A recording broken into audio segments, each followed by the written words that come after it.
Hello အားလုံးမင်္ဂလာပါလွယ်မောင်းတောင်ပေါ်တက်ပြီးတော့ညနေခင်းနေဝင်ချိန်လေးကြည့်ပါမယ်ရှင်အိုင်နီ review လေးပြပါဦးရမောတယ်မလေးကိုအောင်တက်ရဲ့တချင်းတက်ကိုပို့ပြီးတော့တဘာဝသွားစီဒီမှာလေးကြည့်မလေးမောတာ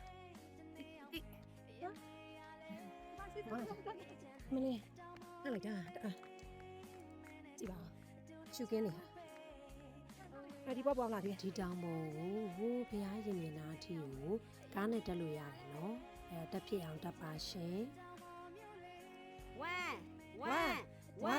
ဝမ်နာရပကချိုမလက်ချိုတက်ကချိုဒီလေစာအရေးတယ်ဝမ်ဒါမအပလဲတော့ဟိုမှာကျမတို့ကအဖြူလေးတက်ခဲ့ချက်ကြက်ကတော့ဒီရောက်လာပြီအနေထားဒီလိုတောလန့်တက်လာတာနော်လူကရှိဖားပဲတက်ကလေးတော့မကျော်မကျော်ဒီမှာဆက်တက်ကောင်မဒီရွာလေးကတော့တောင်ပေါ်ရွာလေးပါတောင်ပေါ်မှာတည်ဆောက်ထားတဲ့ရွာလေးပေါ့နော်ဒီရွာလေးကိုကျွန်တော်တို့အပေါ်ကြီးကနေမြင်ရတာပါဒီမြင်ကွင်းတွေကပေါ့နော်ကိုယ့်ရဲ့မျက်လုံးနဲ့ကြည့်တာပိုလှပါတယ်အခုလိုဗီဒီယိုလေးမှာရိုက်ပြထားတယ်ဆိုတာကသူ့ရဲ့အလှကိုလုံးဝခံစားလို့မရသေးပါဘူးမမီဘူးပေါ့နော်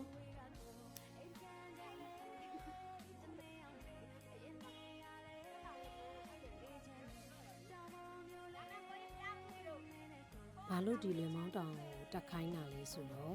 ဒီတောင်ရဲ့အနောက်ဘက်ကိုကြည့်လိုက်မယ်ဆိုရင်လေသူကဒီမှာအခုမြင်နေရတာပေါ့နော်ကြောက်ကဘာအကြီးတွေဒါပေမဲ့ဒီဖုန်းထဲမှာလုံးဝမရှင်းလင်းဘူးအပြင်မှာပို့လှတယ်အဲ့ဒီကြောက်ကဘာကြီးတွေရဲ့အနောက်ကိုကြော်ကြည့်လိုက်မယ်ဆိုရင်သူကကရားပြည်နယ်ရဲ့ဖဲခုံအင်းအလှကိုတွေ့ရမယ်ဒီဘက်အနောက်ဘက်ကိုလှမ်းကြည့်လိုက်မယ်ဆိုရင်တော့အင်းလေးကန်ရေပြင်ကြီးကိုမြင်ရတာပေါ့နော်အရန်အကြီးမဟုတ်ဘူးပေါ့လှမ်းပြီးမြင်နေရတာမျိုးပေါ့နော်ကျမတို့တက်တဲ့အချိန်တုန်းကတော့ဆောင်းတွင်းဆိုတော့တောင်တွေအစင်းစင်းကိုပြတ်ကျော်တဲ့အခါမှာဒီနေကြပန်းရိုင်းတွေပွင့်တဲ့အလှကိုလည်းခံစားရမယ်ပေါ့နော်ဒါဆိုရင်တော့လုံးဝလည်းနေရလဲဝင်တော့မယ်ကျွန်တော်တောင်ပေါ်ကြလည်းအရင်မှောင်တော့မနေရဘူးပေါ့နော်ဒီကနေ့တရက်သေးလဲထားတဲ့နေရာတွေကတော်တော်များတာဆိုတော့လေပြီးတော့တောင်ပေါ်လည်းတက်လာတာမဟုတ်လို့တဲတဲ့နေရာလည်းမရှာသေးပါဘူးအခုမြို့ထဲကိုပြန်ဆင်းမှာ